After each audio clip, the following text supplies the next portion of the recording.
Il y a des jours où tout le monde semble s'être donné le mot. Votre collègue qui vous parle avec condescendance, votre supérieur qui vous coupe la parole devant tout le monde, un inconnu qui vous traite comme si vous n'existiez pas, un proche qui minimise constamment ce que vous faites. Et dans ces moments-là, quelque chose monte en vous, une chaleur dans la poitrine, une tension dans la mâchoire, une voix intérieure qui crie « Réagis, défends-toi, montre-leur qui tu es ». Et pourtant, les personnes les plus respectées que vous connaissez ne réagissent jamais comme ça. Elles restent calmes, elles restent dignes, et paradoxalement, elles imposent plus de respect en ne réagissant pas qu'en réagissant. Comment font-elles? Marc Aurèle gouvernait le plus grand empire du monde et faisait face chaque jour à des trahisons, des provocations et des manques de respect de personnes qui voulaient sa place ou son pouvoir. Et pourtant, ses pensées pour moi-même ne contiennent aucune trace d'amertume, aucune explosion de colère, aucune vengeance planifiée. Uniquement de la sagesse, de la clarté et une paix intérieure inébranlable.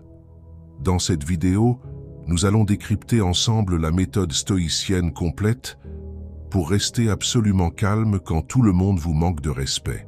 Non pas par faiblesse, non pas par peur, mais parce que vous aurez compris quelque chose que vos adversaires n'ont pas encore compris. Restez jusqu'à la fin car le dernier point va complètement transformer votre façon de vivre ces situations difficiles. Point numéro 1. Comprendre pourquoi les gens manquent de respect. Marc Aurèle écrivait « Au lever du jour, dis-toi que tu vas rencontrer des gens indiscrets, ingrats, arrogants, déloyaux, malveillants et égoïstes. Mais si tu comprends que celui qui fait le mal le fait par ignorance du bien, tu ne te laisseras pas affecter. » Cette phrase est l'une des plus importantes de toute la philosophie stoïcienne pour comprendre le manque de respect. Marc Aurèle ne dit pas que ces comportements sont acceptables. Il dit qu'ils sont compréhensibles. Et cette compréhension change tout.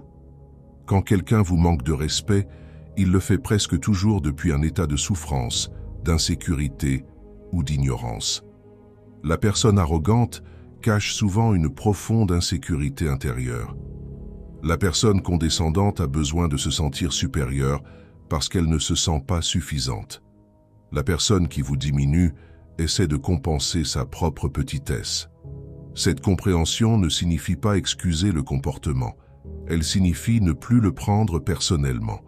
Car si quelqu'un vous manque de respect depuis sa propre souffrance et son ignorance, alors son comportement parle de lui et non de vous. Et une chose qui parle d'une autre personne et non de vous ne mérite pas votre perturbation intérieure. Comment appliquer ce point? La prochaine fois que quelqu'un vous manque de respect, posez-vous cette question. Qu'est-ce que cette personne ressent intérieurement pour se comporter ainsi? Cette question seule déplace votre regard de la victime à l'observateur. Et l'observateur reste calme. Point numéro 2. La citadelle intérieure que personne ne peut envahir. Marc Aurèle écrivait « Rentre en toi-même autant que tu peux ». Et Épictète ajoutait « L'homme libre est celui qui vit comme il veut, qui n'est ni contraint, ni empêché, ni forcé, dont les désirs atteignent leur but et dont les aversions ne tombent pas sur ce qu'il veut éviter. » La citadelle intérieure est le concept central de toute la philosophie de Marc Aurèle. C'est cet espace en vous qui reste absolument inviolable, quelle que soit la tempête qui fait rage à l'extérieur.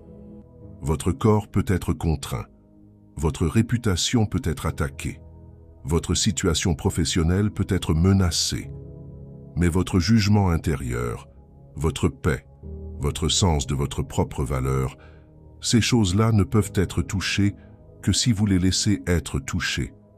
Quand quelqu'un vous manque de respect, il frappe à la porte de votre citadelle, et vous seul décidez si vous ouvrez cette porte ou non. La plupart des gens ouvrent automatiquement parce qu'ils n'ont jamais construit cette citadelle consciemment. Ils réagissent avant même d'avoir choisi de réagir. La pratique stoïcienne consiste à construire cette citadelle délibérément, brique par brique, jour après jour, situation après situation, jusqu'à ce qu'elle devienne si solide que les provocations les plus intenses glisse dessus sans laisser de traces. Comment construire votre citadelle? Chaque fois que vous choisissez délibérément de ne pas réagir à une provocation, vous posez une brique. Chaque silence conscient, chaque respiration prise avant de répondre, chaque moment où vous choisissez votre réponse plutôt que de la subir. Ce sont les matériaux de votre citadelle. Point numéro 3. La technique de Marc Aurèle. Observer sans s'identifier. Marc Aurèle pratiquait une technique qu'il appelait la vue de dessus. Face à une situation difficile, il s'imaginait s'élever mentalement au-dessus d'elle pour la regarder depuis une perspective plus large. Il écrivait « Regarde les choses de haut, vois les troupeaux, les armées, les mariages, les divorces, les naissances, les morts. Tout se mélange et cet ordre naît des contraires. Cette technique est extraordinairement puissante face au manque de respect parce qu'elle vous sort instantanément de la réactivité émotionnelle pour vous placer dans une position d'observation. Quand vous êtes en plein milieu d'une situation de manque de respect, votre champ de vision se rétrécit. Vous ne voyez plus que l'affront, la blessure, l'injustice.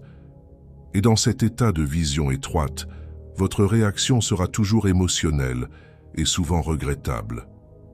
Mais quand vous vous élevez mentalement au-dessus de la situation, quelque chose de remarquable se produit. Vous voyez la personne qui vous manque de respect dans toute sa complexité humaine. Vous voyez la situation dans son contexte réel et vous réalisez souvent que dans 10 ans, voire dans 10 jours, ce moment n'aura aucune importance. Cette perspective temporelle est l'un des antidotes les plus puissants à la réactivité émotionnelle. Comment pratiquer la vue de dessus? Dès que vous sentez la tension monter, fermez les yeux une seconde et imaginez-vous regarder la scène depuis le plafond, depuis le toit du bâtiment, depuis les nuages. Et depuis cette altitude, demandez-vous quelle est vraiment l'importance de ce qui se passe en ce moment. Point numéro 4. Sénèque et l'art de ne pas absorber l'énergie négative des autres.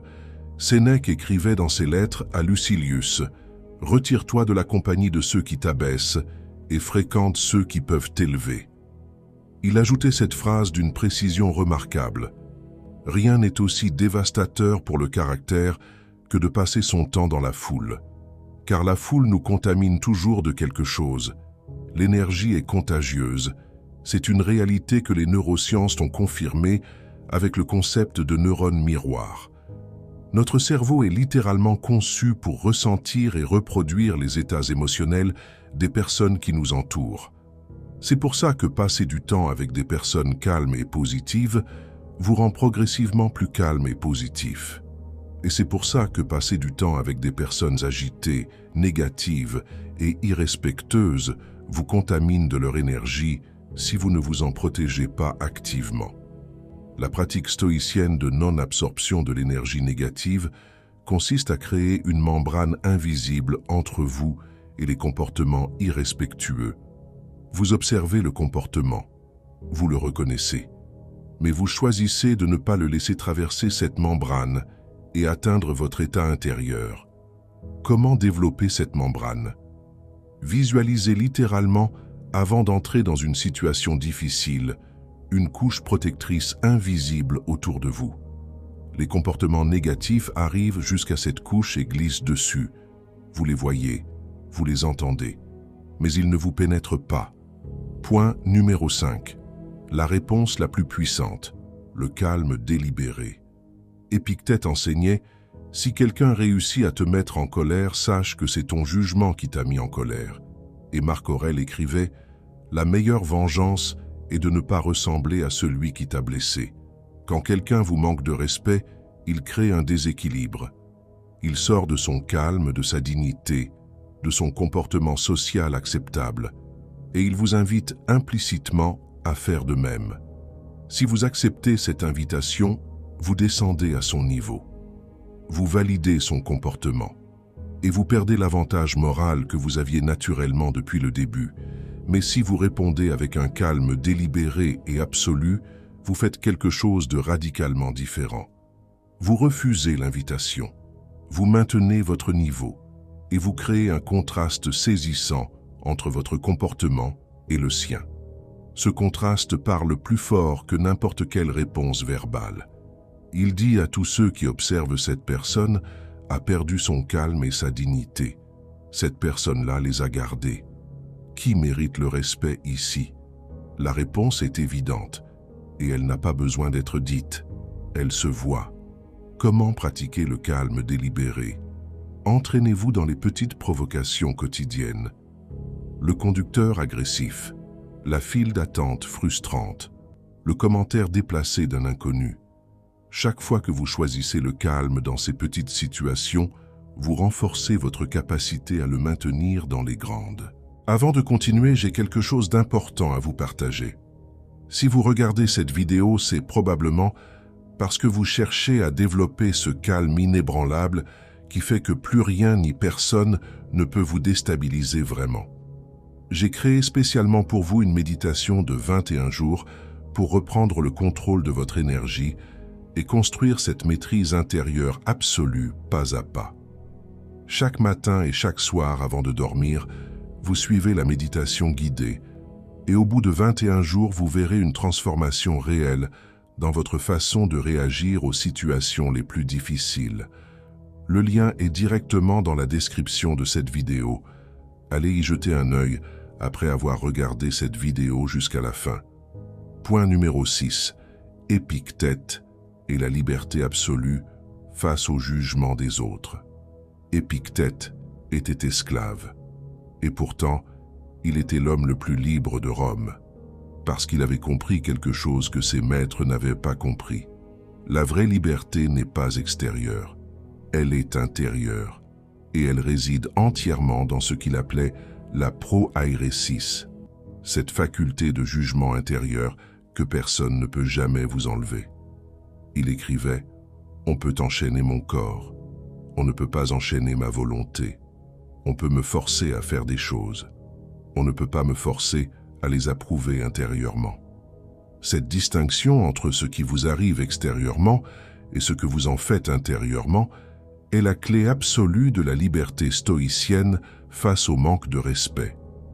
Quand quelqu'un vous manque de respect, il agit sur l'extérieur. Il dit des mots. Il adopte un comportement. Il crée une situation.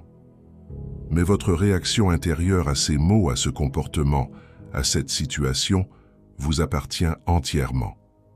Vous seul décidez si ces mots vous blessent. Vous seul décidez si ce comportement vous diminue. Vous seul décidez si cette situation mérite votre perturbation intérieure. Et cette décision est la seule qui compte vraiment. Comment exercer votre proairesis? Face à toute provocation, posez-vous immédiatement cette question.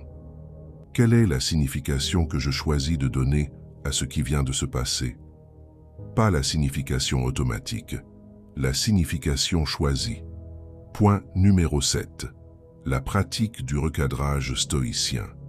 Marc Aurèle écrivait « Ce n'est pas ce qui t'arrive qui te perturbe, mais l'idée que tu t'en fais. » Et Sénèque ajoutait « Les hommes sont tourmentés non par les choses elles-mêmes, mais par leurs opinions sur ces choses. » Le recadrage stoïcien est l'une des pratiques les plus puissantes et les plus concrètes de toute cette philosophie. Elle consiste à changer délibérément l'angle depuis lequel vous interprétez une situation difficile. Un exemple concret. Quelqu'un vous manque de respect publiquement devant vos collègues. Interprétation automatique. Je suis humilié, je dois répondre, ma réputation est en jeu. Recadrage stoïcien numéro 1. Cette personne vient de révéler son propre manque de maîtrise devant tout le monde. Elle a perdu quelque chose. Pas moi. Recadrage stoïcien numéro 2. Ma façon de répondre à cet instant va dire quelque chose sur qui je suis vraiment. C'est une opportunité de démontrer ma maîtrise. Recadrage stoïcien numéro 3. Dans 6 mois, personne ne se souviendra de cet incident, sauf moi, si je lui donne trop d'importance. Ces 3 recadrages ne nient pas la réalité. il la place dans une perspective différente et plus utile. Et cette perspective différente génère une réaction différente, plus calme, plus digne, plus puissante. Comment pratiquer le recadrage? Chaque soir, passez en revue les situations difficiles de votre journée et entraînez-vous à les voir sous 3 angles différents. Avec le temps, ce recadrage deviendra automatique et instantané. Point numéro 8. Quand fixer des limites claires sans perdre son calme. Sénèque écrivait « Souffrir une injustice, c'est grave, mais y consentir, c'est encore plus grave. » Et Marc Aurèle ajoutait « La justice est la reine des vertus. » Le calme stoïcien face au manque de respect n'est pas de la passivité, ce n'est pas de la résignation, et ce n'est certainement pas une invitation à laisser les comportements irrespectueux se répéter indéfiniment. Il y a un moment précis où le calme doit être complété par une déclaration ferme et claire de vos limites. Et ce moment, c'est quand le comportement devient un pattern répété plutôt qu'un incident isolé.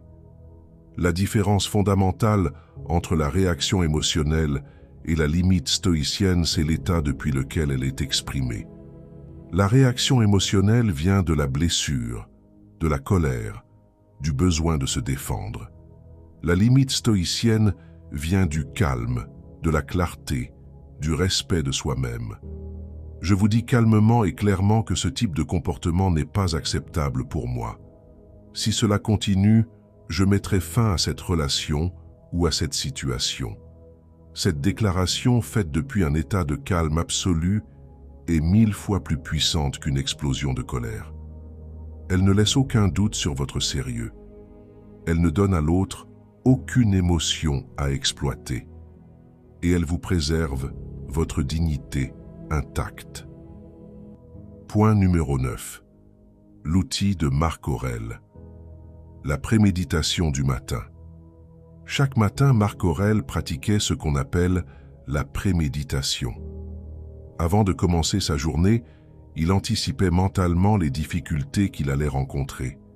Il écrivait « Au lever du jour, dis-toi par avance que tu vas rencontrer des gens difficiles et prépare ta réponse. » Cette pratique est extraordinairement efficace parce qu'elle vous sort de la réactivité automatique et vous place dans une position de choix délibéré.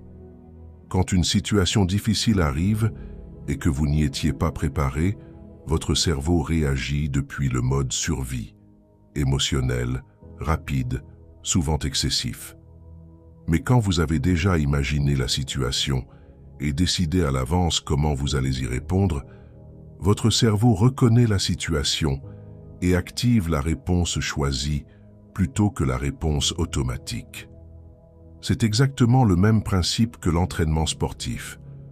Un athlète ne découvre pas les mouvements pendant la compétition, il les a pratiqués des milliers de fois à l'avance. Et quand le moment arrive, ses muscles font ce qu'ils savent faire.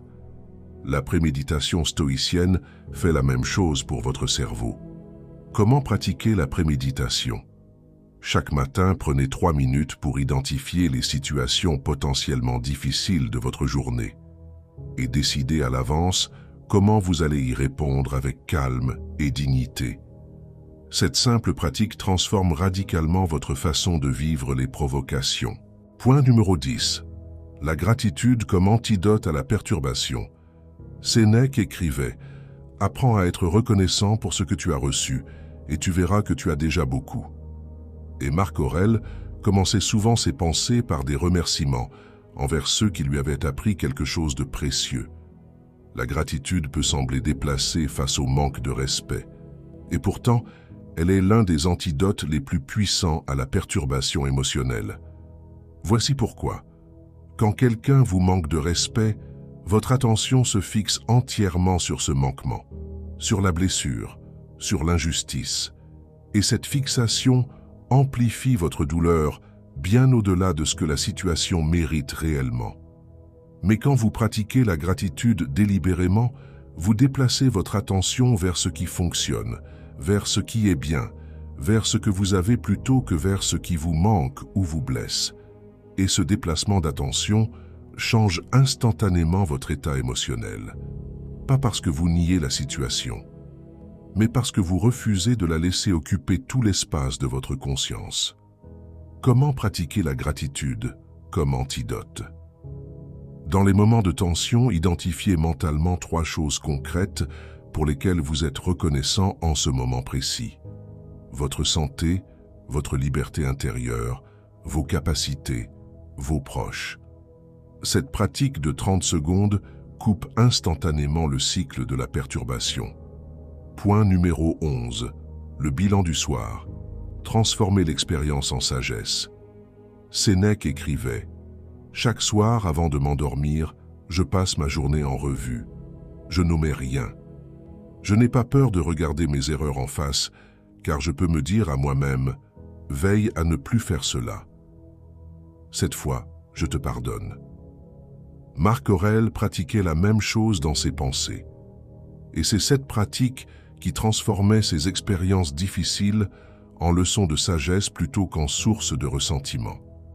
Chaque soir, prenez 5 minutes pour passer en revue les situations de manque de respect que vous avez vécues dans la journée. Posez-vous ces questions précises. Comment ai-je réagi? Est-ce que cette réaction reflète qui je veux être? Qu'est-ce que j'aurais pu faire différemment? Et qu'est-ce que cette situation m'apprend sur moi-même et sur les autres? Ce bilan du soir accomplit quelque chose de puissant. Il transforme chaque expérience difficile en matière première pour votre croissance personnelle.